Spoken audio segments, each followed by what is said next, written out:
جو لوگ ایسے کہہ رہے ہیں؟ لوگوں کا کام ہے باتیں کرنا، تو لوگ باتیں کر رہے ہیں اور ہمارا کام ہے کام کرنا، تو ہم کام کر کے دکھا رہے ہیں. یہ جو اتحاد کی باتیں کر رہے ہیں نا، اصل میں مسئلہ یہ درپیش آ رہا ہے اس وقت مخالفین کی طرف سے لوگ ٹوٹ کر جوگ در جوگ تحریک میں شامل ہو رہے ہیں.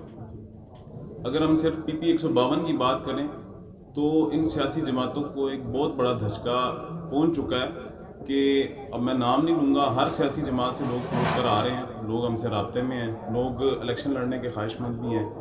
تو میرے خیال میں یہ فیس سیونگ کا صرف ایک ان کا سمجھنے کے ایک نظریہ ہے کہ اپنا فیس سیونگ کر رہے ہیں کہ اس طریقے سے، لیکن یہ ان چیزوں سے بچ نہیں سکیں گے. یہ اپنے نیچے لوگوں کو یہ تاثر دینے کی کوشش کر رہے ہیں کہ ٹی ایل پی کے ساتھ اتحاد ہو گیا ہے تو ہم شاید بچ جائیں گے. ایسا نہیں ہے. ٹی ایل پی انشاءاللہ جیسے علامہ صاحب نے فرمایا نا، ٹی ایل پی اپنے مشن اور نظریے پر مکمل پورے اعتماد کے ساتھ کھڑی ہے. ہاں اتحاد کی بات ہو سکتی ہے ان کے ساتھ جو اس نظریے کے ساتھ کھڑے ہوں. قبلہ امیر محترم نے بھی یہ اپنے خطاب میں فرمایا کہ ہمارے دروازے سب کے لیے کھلے ہیں. وہ سب کون ہیں؟ وہ سب وہ ہیں کہ جو طریق لبیک یا رسول اللہ کے مشن اور نظریے کے ساتھ کھڑے ہوں.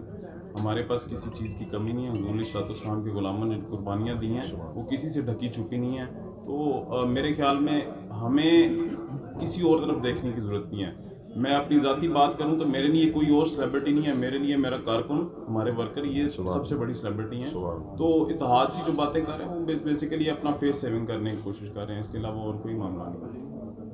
اچھا عثمان صاحب یہ بتائیے گا، یہ طریق لبیک پاکستان دن بہ دن کیسے ترقی کری، کتنی ترقی کری ہے؟ بابا جی کے وصال سے پہلے کچھ زیادہ بھی ہوئی ہے، جیسے سعد بھائی آپ کے قائد ملت ہیں؟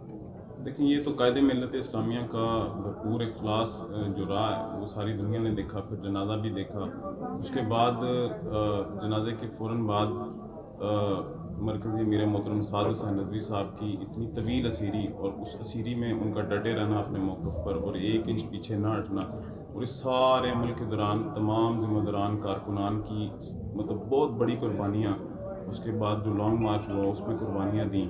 آپ حکومت کے آپ عزائم جانتے ہیں کہ وہ تو مستقل طور پر پابندی لگانے کی خواہش میں تھے، لیکن اللہ پاک کی خفیہ تدبیر کچھ ہو رہی تھی.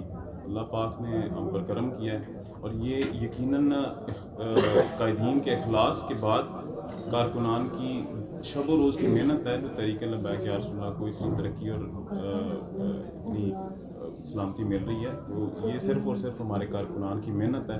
انشاءاللہ ہم اسی پورے اپنا زور و شور کے ساتھ اپنی محنت جاری رکھیں گے.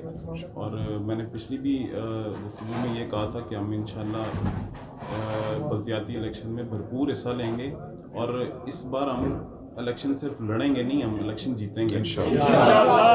اس بار الیکشن لڑنے کی بات نہیں ہوگی، اس بار مارجن کی بات ہوگی، لیڈ کی بات ہوگی انشاءاللہ. تو میرا یہاں پہ کارکنان کو بھی یہی پیغام ہے کہ وہ اپنی شب و روز جو محنت کر رہے ہیں اس کو مزید بڑھائیں تاکہ ہم اپنے انشاءاللہ مشن میں کامیاب ہو سکیں. مشن کیا ہے کہ حضور علیہ السلام کے دین تک پہنچا جائے. سر سیاسی باتیں ہو رہی ہیں، مہنگائی کے حوالے سے بھی ایک سوال ہو جائے، اس پہ کیا کہیں گے؟ مہنگائی کے حوالے سے دیکھیں، ہم تو ابھی بااختیار نہیں ہیں. جس دن اختیار ملا انشاءاللہ مہنگائی کا بھی توڑ کریں گے، لیکن پورے پاکستان میں جہاں تک ہم کوشش کر سکتے ہیں ہمارے کارکنان ذمہ داران سستا راشن کی جو ہے وہ اسٹالز بھی لگاتے ہیں. دیکھیں غریب جو ہے نا وہ اس وقت پس چکا ہے.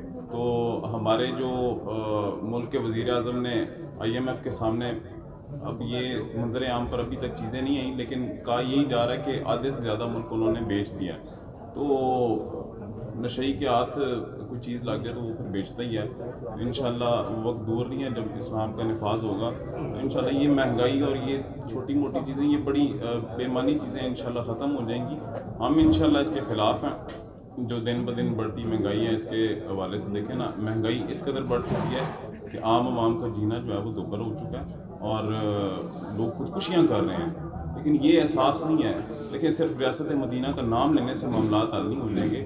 ریاست مدینہ کا نام بھی ایک مخصوص ایجنڈے کے تحت لیا جا رہا ہے. نام ریاست مدینہ کا لیا جا رہا ہے، لیکن کام ہر کام جو ہے اس ایجنڈے کے مخالف کیا جا رہا ہے، اس نظریے کے مخالف کیا جا رہا ہے. تو انشاءاللہ مہنگائی کا بھرپور توڑ ہم ابھی اختیار میں نہیں ہیں تو ہم پھر بھی کر رہے ہیں انشاءاللہ. جب اللہ پاک نے ہمیں کوئی ذمہ داری دی, اختیار دیا, تو انشاءاللہ مہنگائی کا نام و نشان نہیں رہے گا. اسلام جب دین تخت پر آئے گا تو ہر مسئلہ حل ہو جائے گا انشاءاللہ. سر تحریک لبیک پہ فنڈنگ کا بھی الزام لگایا جاتا ہے, اس حوالے سے کیا کہیں گے آپ؟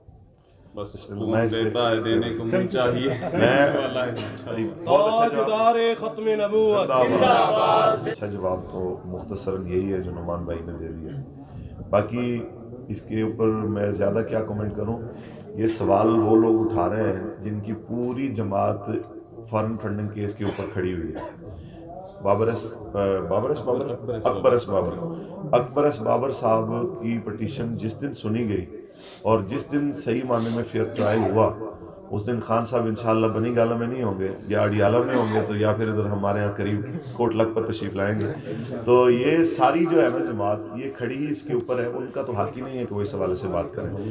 اور سب سے بڑی بات یہ ہے کہ یہ فیصلہ فواد چودھری صاحب نے نہیں کرنا, یہ فیصلہ تو الیکشن کمیشن نے کرنا ہے. تو الیکشن کمیشن نے تو ایک دن بھی ہمارے اوپر کوئی اس طرح کا ایلیگیشن نہیں لگایا. تو باقی لوگ باتیں کرتے رہتے ہیں, آواز سگاں کم نہ کند رزق کے دلارا, اس سے بڑھ کے نہیں کچھ کہا جا سکتا.